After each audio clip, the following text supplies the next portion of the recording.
So now, Sankalp, from TOK, we are moving to some of the question related to extended essays. Okay. So Sankalp, we know you have selected extended essays English. I can clearly see that's you based on your interest, and you got an A. So can you tell how did you familiarize yourself with the extended essay criteria to get an A subject like English? Well, in the extended essay, I got a B. No, I think I got a B actually.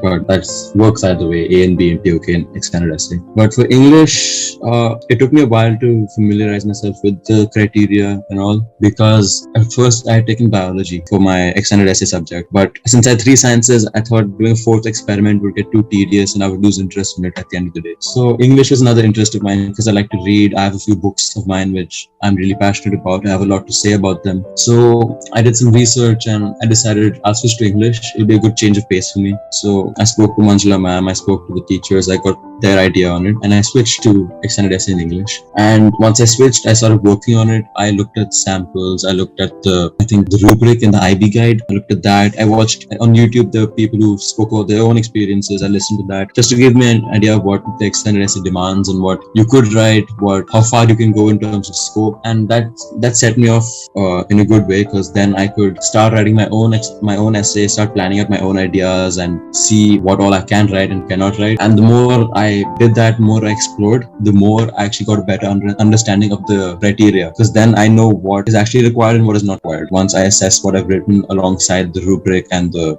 rubric, which is the criteria. Brilliant. My God, that's a fantastic journey. So Sankalp, can you tell how did you prepare your EE journey to get an A or a B? Can you tell some of your personal story, struggle in your extended essay journey? Yeah, it took me a while actually to write something I was happy with, and that my supervisor was also happy with, because again, it's a tedious process. You have to write 4,000 words. You have to keep trying, and you have to get feedback, and you have to stay consistent with it. So it requires a lot of effort. It takes a lot of time.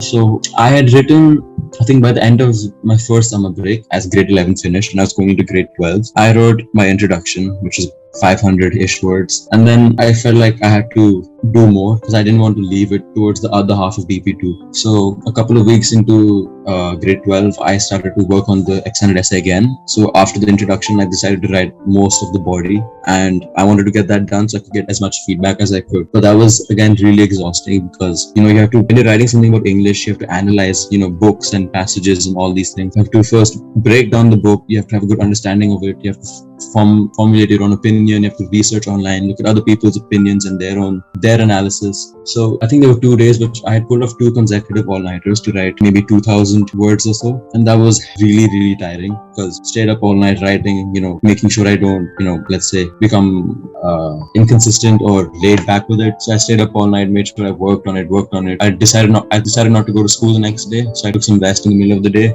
and then again I started working on the extended essay. I didn't sleep that entire night, and I wrote a lot. And at the time, it wasn't of good quality, but I had written something actually. So that again gave something my supervisor to look at. Somewhere I could get feedback, somewhere I could change things, and that's good, because if I don't write, I can't get anywhere. So I'm very happy that I put myself through those 2 nights. It was torture, because the next day I'd gone to school. I couldn't open my eyes. My eyes were shrunk, and I was just like, I want to go home. I went home and I slept for 15 hours. I think it's the longest I've ever slept, as far as I can remember.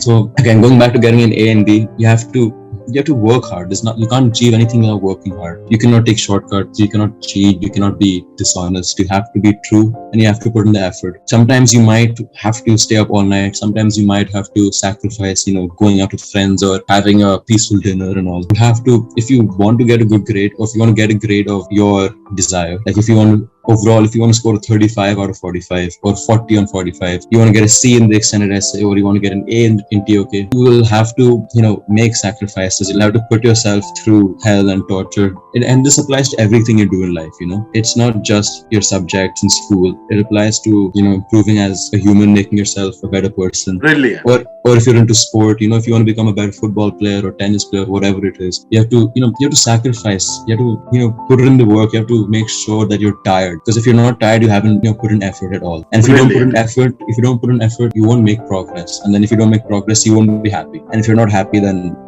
where are you in life? And that's it. That is the struggle of the extended essay and TOK for Sankalp, and that's the reason why he got a 43. In IB, getting a 43 is not an easy task. I hope listeners, you have heard about all the struggle. So, Sankalp, okay, can you tell a present grade 11 and 12 students who are doing the exchange essay 2 tips to get a A or B in the exchange essay? What you will tell tips from your story?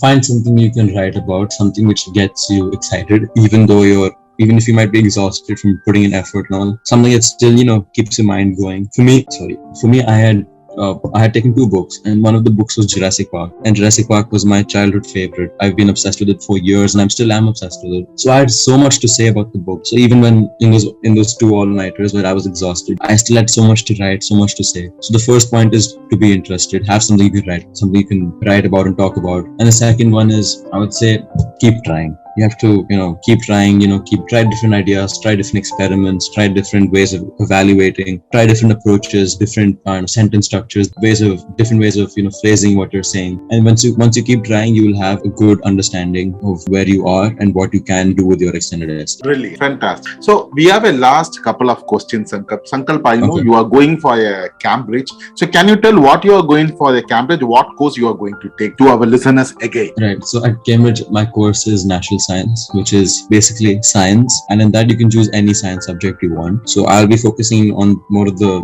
biological side. So I'll be taking earth science, evolution, maybe physiology, and then it's compulsory to take math. So I'll be taking math, which is again focused for biology. Brilliant.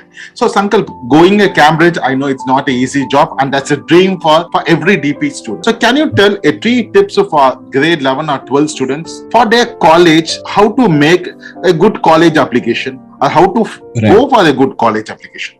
So I would say first it's important to understand that you don't need to be decisive about your college or university until you come into senior school. I've known people who have been deciding their college and university since middle school, and while that's fine, that's not something you should be doing.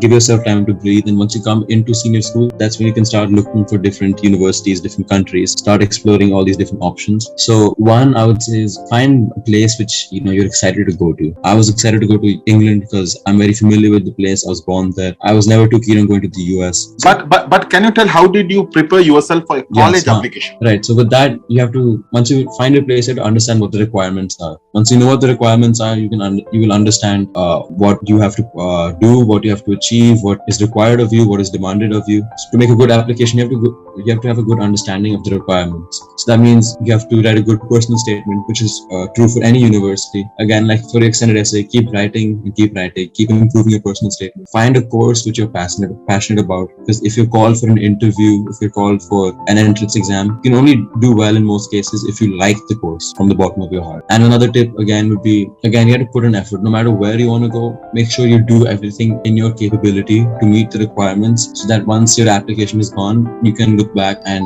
have no regret, and you can be proud of yourself, and then hopefully you'll get into the university. That's a brilliant, fantastic. Okay, getting a Cambridge, I know it's not an easy task. So Sankalp, my last question for the Gurumantra podcast. Okay. 43 points. Listeners, please note, Sankalp's sister was also a topper in the DP. Now he is also a topper. So 2 topper from a family. Wow, that's a big thing. So Sankalp, can you tell 2 tips for DP students who really want to score above 40 points? 2 tips.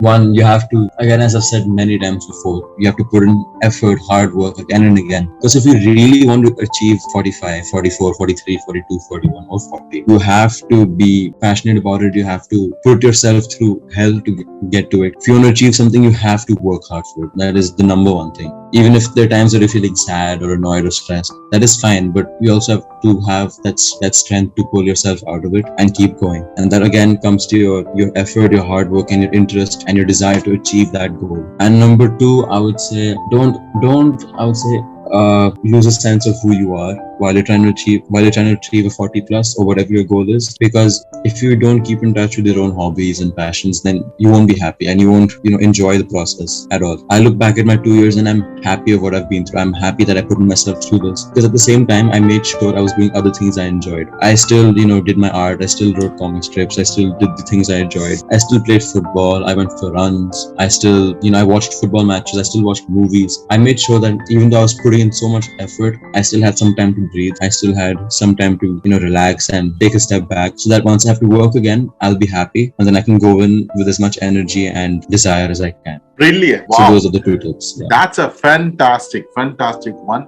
Sankalp, on behalf of the Gurumantra podcast listener, I take this opportunity. Thank you. It's a brilliant conversation about your journey, and we could see all your struggles. So we wishing you all the best for your college and the future study. Thank you so much. Thank you.